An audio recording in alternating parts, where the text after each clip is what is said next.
So, the Batman kind of destroyed its own villain in the second half of the film, which is a shame, since at first there seemed to be a whole lot of potential for him to be a very complex and interesting villain. His first murder is Mayor Don Mitchell Jr., a corrupt politician working with the biggest crime boss of Gotham City. From the very first scene, the movie paints a strong picture of the Riddler's personality. Standing in the shadows, he waits for the right opportunity to strike the mayor down. And when he finally goes for it, it's a brutal takedown, with him being barely able to control himself.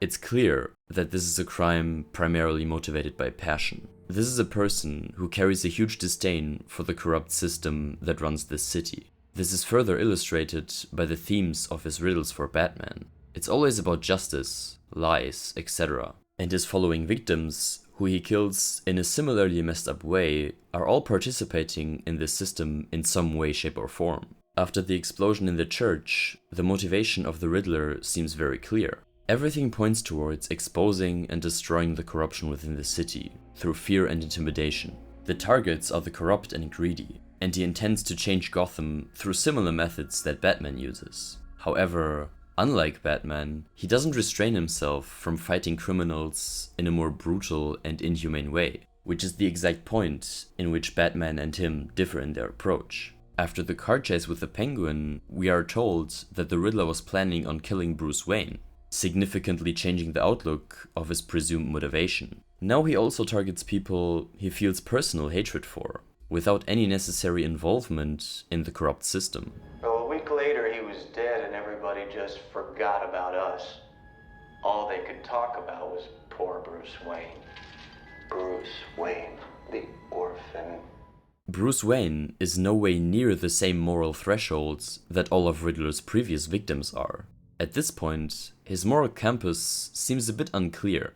Did he just make an exception with Bruce Wayne in particular, or does he not differentiate between the corrupt and the innocent at all? This question is answered by the third act of the film, which is also its weakest part, partially due to the Riddler's almost cartoonishly simplistic motivation. The Riddler's endgame is to flood all of Gotham, kill the new mayor Bella Real, and create the real change that the city failed to see for all those years. A flood this big and this destructive will undoubtedly kill many innocent civilians. Couple that with the Riddler ordering his followers to kill the new mayor, who has a strong hatred against the corrupt system, and the fact that the Riddler may not have specifically told his followers to shoot as many innocent people as they can in Square Garden, but still encouraged similar behavior and gave all these rogue individuals a platform to thrive. This is a hateful act of terrorism, and not much else. Everything before that point, the themes of the riddles, the victims, the messages, the TV appearances, all of these things were only done to let the city know the reason for its destruction.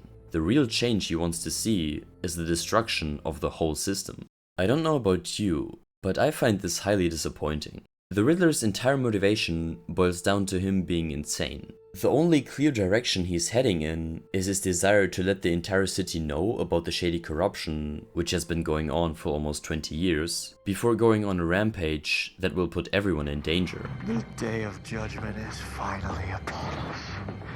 And now it is time for retribution. A much more interesting option would have been to have him know of Batman's base intentions of fighting crime and rescuing the city. When he figures out the corruption within Gotham City, he decides to take matters into his own hands, by specifically and only targeting the corrupt people in power. He still deals with those people in the brutal and messed up way he does in the film, but his mindset is very different. He thinks that they deserve it, and that Batman's approach is not nearly effective enough to really make a change. Hence why he opts for more cruel methods to fight the same corrupt people Batman is opposed to as well. This would be the element in which their morals and principles differ significantly. The Riddler is not insane. He simply has a twisted moral compass that is still completely in line with his life experience as a poor orphan who was barely to never loved or cared for by anyone. This also perfectly explains his demeanor when handling his victims. He's got a massive amount of unprocessed frustration, hatred and trauma. That is exactly why Batman wants to stop him. He's very dangerous and unpredictable. The Riddler might share a similar goal to Batman, and might even call himself somewhat of a vigilante himself, but his methods go far beyond the border of what Batman would resort to in order to achieve his goals. A hero-villain conflict based on very similar, yet also different approaches to the same end goal, with the only difference being the willingness to do evil deeds in order to achieve that goal. That is what the Riddler could have been, and what I expected him to be about 2/3 into the film. The third act takes a different route, to put it lightly. In fairness, some of what I just outlined about this potential Riddler character is perfectly implemented within the character we got in the film. However, the key difference is the depth and complexity of his morals. To be clear, the Riddler still functions as a villain with the way he ends up in this film. There is no contradiction regarding his motivation, though there's some other flimsy stuff we'll get to later. The thing that I am primarily criticizing here is how well written and interesting the Riddler is as a villain for Batman, and in that regard, his motivation is passable. It's not a character assassination by any means, it's a severe character downgrade. Now, there's also some other flimsy stuff about the Riddler that is revealed in the third act of this film, specifically the Arkham interrogation scene. For one, the Riddler was seemingly so delusional that he thought Batman and him were working together the entire time. We've been doing this together. You're part of this. We didn't do anything together. What did we just do? I asked you to bring him in the light, and you did. We're such a good team. We're not a team. You showed me what was possible. You showed me all it takes is fear and a little focused violence. You inspired me. You're out of your goddamn mind.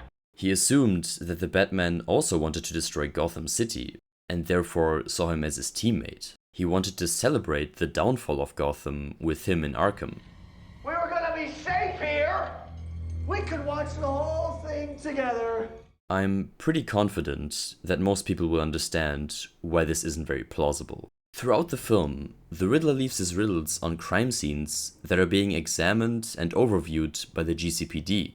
This means that Batman would have to be interacting with the police in a way that makes him able to inspect these scenes alongside them. This therefore means that Batman must be on relatively good terms with the police in order to even get access to these riddles and messages addressed to him. And this means that the Riddler must have expected Batman to work with the police when constructing his entire plan. Further, he even witnesses Batman working with the police many times. It is obvious that Batman is working with the police, so it makes little sense for him to share Riddler's perspective on how to change Gotham City. For him being such an intelligent individual, Riddler fails to recognize the much more plausible possibility of Batman actually being opposed to his viewpoint. However, the fact that he is clearly insane does give some leeway for him to believe that. Somehow, the Riddler's mind got so twisted that he even came to such a far-fetched conclusion. And while it still could be justified by what the film provides in terms of characterization,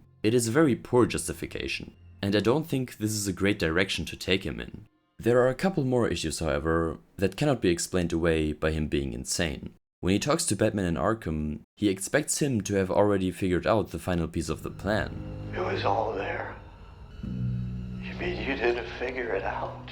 But Riddler is also absolutely aware that Batman and the police inspected his apartment after arresting him. If Batman was inspecting the place together with the police and then found the map underneath the carpet, plus the final video on the computer of him explaining his endgame, then the police would be aware of his plan. They would have the ability to stop the vans from exploding. They would simply drive to all those locations as fast as possible and defuse the bombs. There is an argument to be made that the police might not be able to deal with all of these bombs in time, but the police would definitely hamper it to some extent, especially considering that they would know about the Riddler's followers coming together in Square Garden to shoot Bella Real as well as innocent civilians. If you remember the video chat that was shown on the right side of the screen of Riddler's final video, the police could easily pick up on the plan of all those followers. Regardless of the minutiae of how his plan would be compromised, the fundamental point is that Riddler shouldn't want Batman to figure this out, especially not at this point.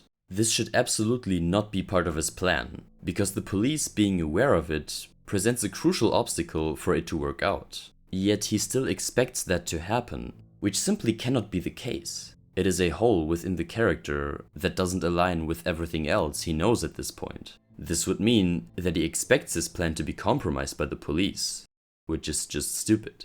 But there is one more thing I want to talk about. Something I didn't mention in my 2-hour film comparison of the Batman and Joker. Another reason for why the Riddler is the worst written character in this film. Why the fuck did he let himself get arrested by the police to be put in Arkham for most probably multiple life sentences? The film tells us he did it to be safe from the flood. We were gonna be safe here! We could watch the whole thing together! Now, this is not a very good justification. He simply could have entered a high building after leaving his apartment. He wouldn't have to let himself get arrested, and he could have gone into hiding again right after the flood. Maybe he could have started an uprising together with his followers, and be the leader of this criminal gang. Sure, the police know about his identity at that point, but that doesn't mean he couldn't avoid them, especially under the assumption that Gotham will be in chaos in the next few hours. The presented reason for him to let himself get caught is pretty terrible, and even though I'm not opposed to this being his final plan, to be locked away in Arkham, I think the reason is a bit strange. One could argue that he primarily wanted an opportunity to speak to Batman directly, but he could have just left a message for Batman to meet him at some location where he could speak to him. Since he assumes Batman to be on his side, this wouldn't seem very tough to set up. So, these are the major problems I have with Riddler as a villain in this film. I think he's an alright villain. There's still a lot to like about him, which does some work in balancing out the negatives, hence why I put him in C tier instead of B tier in my tier list video on the characters of the Batman. There will be one more video coming up about the Batman, where I discuss some criticisms and defenses presented for the film. Thank you as always for watching, and I'll see you in the next one.